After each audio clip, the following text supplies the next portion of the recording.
Hello, everybody. It's Mike Young from aPlantBasedDiet.org. I'm the CFO, Chief Foodie and Farming Officer, and I am really thankful that you decided to join me here for this video on the difference between moderation and balance. It's something I want to talk about for a little while, and it's something that's kind of had a number of things have kind of converged together to get to the point where I felt, okay, now's the time to make this video because anybody who's been in the health movement, health span, longevity, plant-based, vegan spaces for a while has known that, you know, some people have always used the word moderation. I'd say more traditional folks, OG people, I'd say at this point in time, moderation. Moderation is key. Moderation is everything. Um, and then there's others, kind of maybe more newer points of view that have said, well, moderation is just hitting yourself with a smaller hammer instead of using that regular size hammer. You use a smaller one. And based on some conversations and interactions I've had recently here in 2024, I'm 54 years young now. A lot of things. I've run into a lot of people over time. I tend to find, and what I've observed is that people talking about moderation don't seem to grasp the other concept that's related to this and really is more important than moderation. I'd say it's balance. Now, if you've read my book, it's totally free. It's Live to 150 is the title. It's at liveto150.org. Balance is one of the key principles of life. Okay. Life only exists because of balance. And balance is something that is adjustable. Requires finesse. It requires observation, constant feedback, and things readjust because things uh, you know life always wants to remain in balance, and life will almost always continue to exist if that balance is maintained. It's just that once things start to get out of balance, and sometimes they get really out of balance, life will just end at that point. It kind of gives up. And that's kind of where the comparison I want to make here between balance and moderation. I feel like moderation, whether folks realize it or not, when the term moderation is used, you're basically acknowledging that something you're discussing is a really harmful thing. It's a bad thing. And in order to still be able to enjoy that harmful thing, I just have to do less of it. It's kind of like what we said before earlier here is using a smaller hammer instead of a regular sized hammer to hit yourself with. It's painful. It's just not as painful, and you'll still survive. So I like to, if you can remove yourself from that paradigm of, and this is a paradigm that's based on your taste buds. Your taste buds are what, if we're talking about health and health span, longevity, we're almost always talking about food. Food is more than 50% of health span, longevity, and overall health optimization. Health optimization, as we define it, is a balanced state of health. This is on our website, aPlantBasedDiet.org. Health optimization is a balanced state of health that is acknowledged, shown, indicated, whatever word you want to put in there. I can't remember which one we use on the site, by an absence of non-communicable disease. When your body doesn't express any non-communicable disease and you are in that balanced state of health, that health optimization state. All right. And that's what we want for everyone. Everyone should be able to enjoy that. No one should ever have to leave that paradigm of health optimization. Balanced health marked by an absence of non-communicable disease. But unfortunately, because of this concept here of moderation, there's still the OGs out there that want to be a slave to taste buds. Okay, it's only the taste buds. Think about it for a minute. Okay, I think that you're open-minded if you're watching this video, and hopefully, if you are, you understand or you're willing to consider the fact that when you want to enjoy a certain food, it's not because your body wants it, because if your body ultimately will express non-communicable disease by consuming that food, your body doesn't want it. The only part of you that wants it is your taste buds for that moment of pleasure, and then it's gone. And then you have to suffer from that point on. So that's why the concept of moderation comes in. You acknowledge that these are bad things. So you're focusing on the bad. You're like, okay, I want to have the bad. Let's do the bad. I can't outthink my taste buds. Why can't you outthink your taste buds? I know that you can. I know that most people haven't done it. We've been living in this paradigm as humans where non-communicable disease is rampant. According to the World Health Organization, of the top 10 leading causes of death, 7 of the top 10 are non-communicable diseases. In other words, you didn't catch it from anyone. You didn't catch it at all. It's something that you develop through your own lifestyle. And in almost all cases, it's because of the food you are consuming, because it's bad and you haven't been focusing on that moderation and moderating enough. And whoever knows what's moderating enough, right? Do you ever know? I mean, ultimately, you'll know if you develop a non-communicable disease that your moderation skills are very poor. And that's why I'm insisting or suggesting or heavily encouraging you to not focus on moderation. It's something like we recognize in this industry facet movement, whatever you want to call it. A lot of people say, "Hey, Mike, I hear that for your healthy vegan food," which, by the way, go to healthyveganfood.info to find out what it is.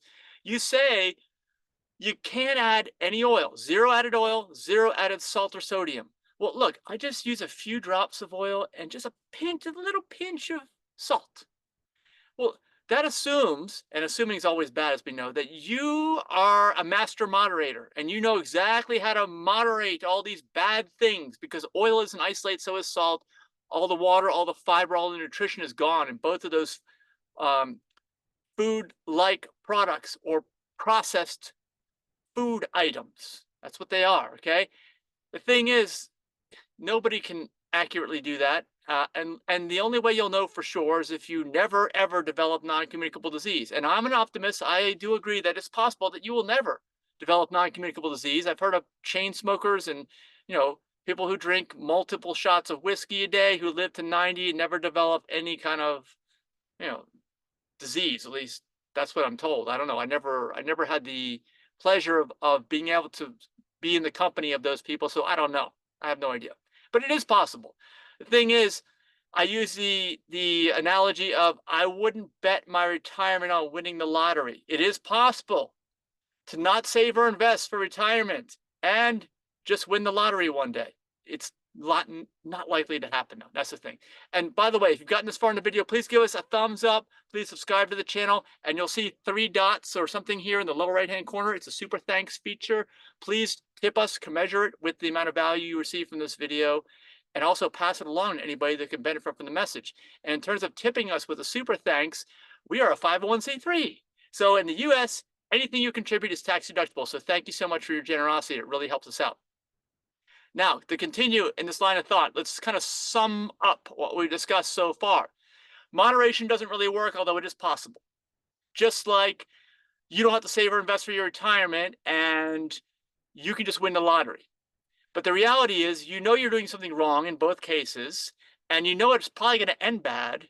And you somehow are hoping that you've got just the right amount of knowledge to do this thing perfectly.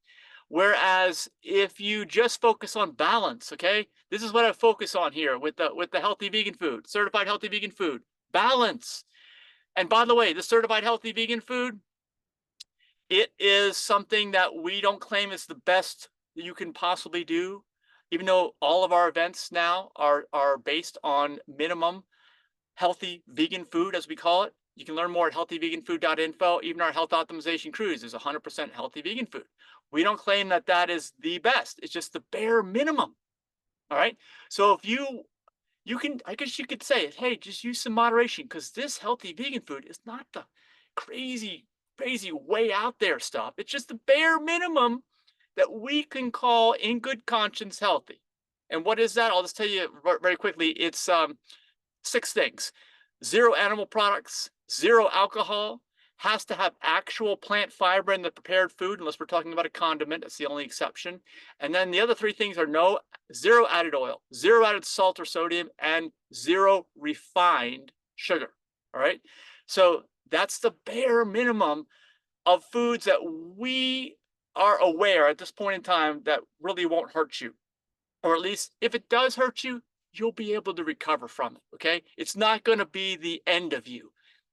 You'll be in that moderation category. It's balance, actually, is what it is. Okay. It's all about balance. And we have a way to measure it. Okay. Now, with this concept of moderation, there's no way to measure moderation. If you think you know how to measure moderation, please give me a comment down below. I'd love to hear from you. I'd love to hear how you can possibly know. It's just kind of like I was saying earlier, how people say, "Hey, Mike, I don't really use a lot of oil, just a few drops." And what do you mean salt? There's hardly any salt, just a little pinch, tiniest pinch of salt. And I'm like, well, if it's so little, just don't use it because we already know it's processed food, food-like products. It throws you out of balance. That's what it does.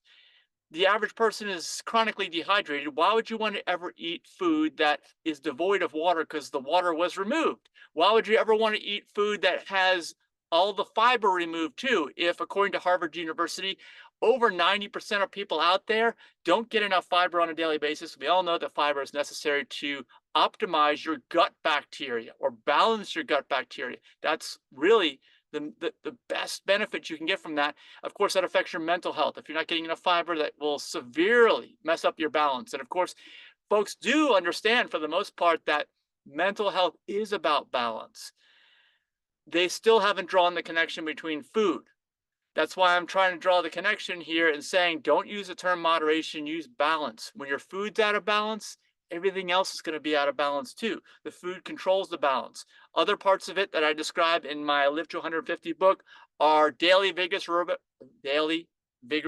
aerobic exercise. And like, I'm standing up, I can jump up and down. I am not sitting down. I highly encourage you guys not to sit down. Sitting's the new smoking. I think everybody knows that now, right? Get a stand-up desk. If you have to sit down, you may end up having back problems.